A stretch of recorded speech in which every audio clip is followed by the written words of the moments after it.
Alyssa was standing in her kitchen, slicing onions for dinner, when the knock at the door split the evening in half. The knife paused in her hand. Something about the sound felt heavy, not ordinary, not neighbor-heavy, not package-heavy, life-changing heavy. She wiped her hands and opened the door. A police officer stood on the porch. His face said everything before his mouth did, the kind of face people wear when they wish someone else had been assigned the job. "Ma'am," he said carefully, "I'm sorry. There was an accident." The world didn't stop. People always say the world stops. It doesn't. The refrigerator still hummed. The faucet still dripped. A car still passed outside. Everything kept moving. Except Alyssa, because her mind had snagged on one impossible thing. "No," she whispered. Then she looked upstairs. "No, that can't be right." The officer frowned. Alyssa swallowed hard. "My husband is upstairs." Silence. "He came home hours ago." The officer stared, then blinked, then stared again. "What?" "He went upstairs to rest," she said quietly. "He's sleeping." For a moment, neither of them moved. Then slowly, uncertainty crossed the officer's face, and together, they climbed the stairs. Every step felt strange. The hallway seemed colder, too quiet. Alyssa couldn't explain it. Maybe grief had arrived before reality did. Maybe fear had. She reached the bedroom door first, pushed it open. And there he was. Daniel, curled beneath the blankets, peaceful, breathing softly, exactly where he always slept. Alyssa felt relief crash into her chest. See? Everything's fine." She almost laughed, almost cried. But then she noticed something.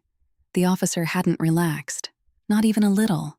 In fact, he looked terrified. His posture stiffened. His hand moved instinctively toward his side, and his voice came out barely above a whisper. "Ma'am." She looked at him. His eyes never left Daniel. "Please step back."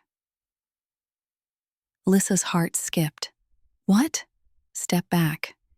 Daniel stirred beneath the covers, slowly opening his eyes, yawning lightly, looking exactly like himself. "Honey?" he asked sleepily. Then he noticed the officer. Confusion crossed his face. "What's going on?" Alyssa wanted to run to him, wanted to collapse into his arms and end whatever nightmare this was. Because that was Daniel, his voice, his face, the tiny scar near his eyebrow from college. Everything. But something held her still. Not fear, instinct, the kind you can't explain, only feel. Daniel sat up slowly. His eyes found Alyssa, and he smiled. Normally, that smile felt like home. Tonight, something felt different, not wrong, just distant, like hearing your favorite song played slightly out of tune, close enough to recognize, different enough to unsettle you. "Honey," Daniel said gently, "come here." Alyssa didn't move. The officer didn't lower his guard. Instead, he said quietly, "Ma'am, I need you to listen carefully." The room suddenly felt smaller. "The man involved in that accident," he swallowed, "had your husband's identification." Alyssa stared. "What?" "We believed it was him."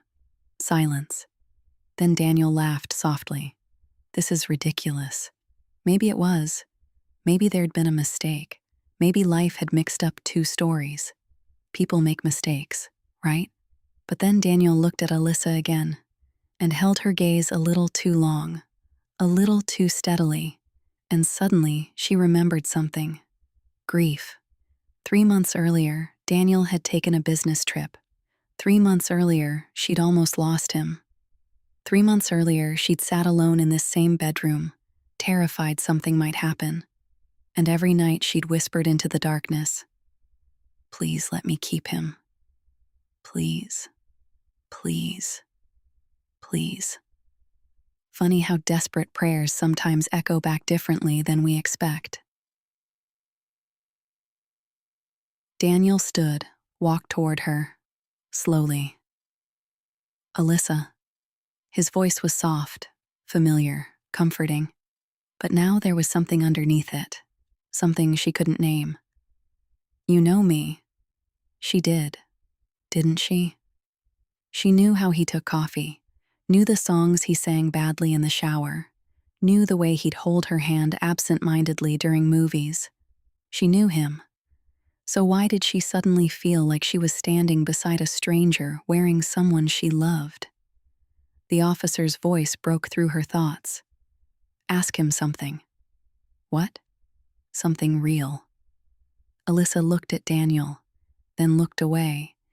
Because love remembers beautiful moments, but real love remembers hard ones too. The awkward things, the painful things, the things people hide. She thought carefully, then looked up. "Daniel." His smile softened. "Yeah?" She swallowed. "Tell me about the promise we made after my father passed away." Silence. Daniel blinked, just once, then twice. The smile stayed, but his eyes changed, only slightly, like someone searching for words in a language they almost understood. "What promise?" Alyssa felt her heartbeat slow. Because Daniel would have known, immediately, no hesitation, no thinking, just knowing.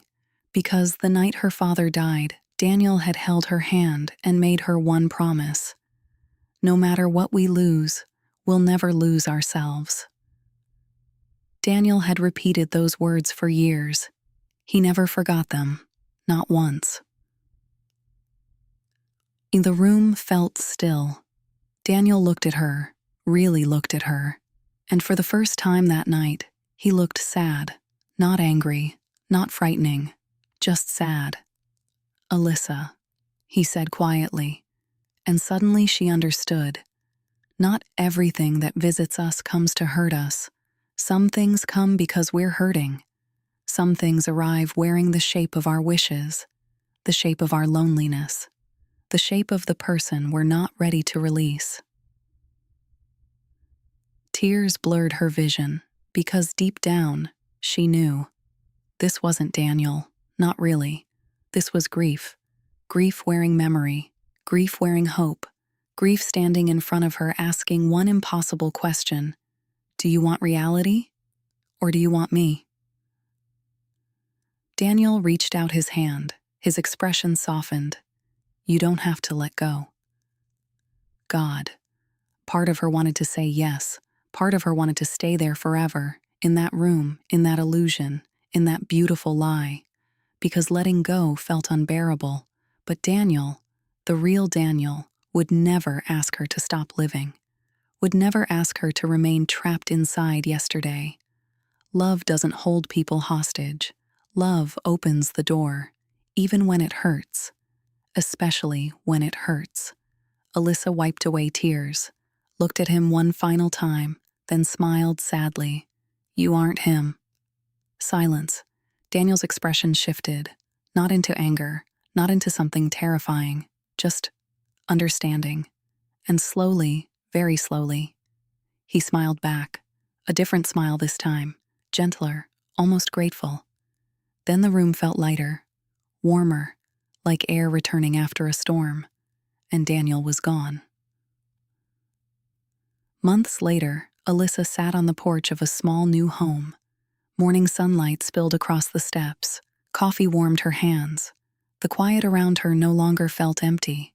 It felt peaceful, because grief hadn't disappeared. It never really does. But she'd learned something important. Missing someone isn't the same as losing yourself. Love doesn't ask us to stay in the past. It asks us to carry the best parts forward. Alyssa looked toward the sky and smiled, then whispered softly, "Goodbye, Daniel." And this time, the silence answered gently, not with absence, with peace.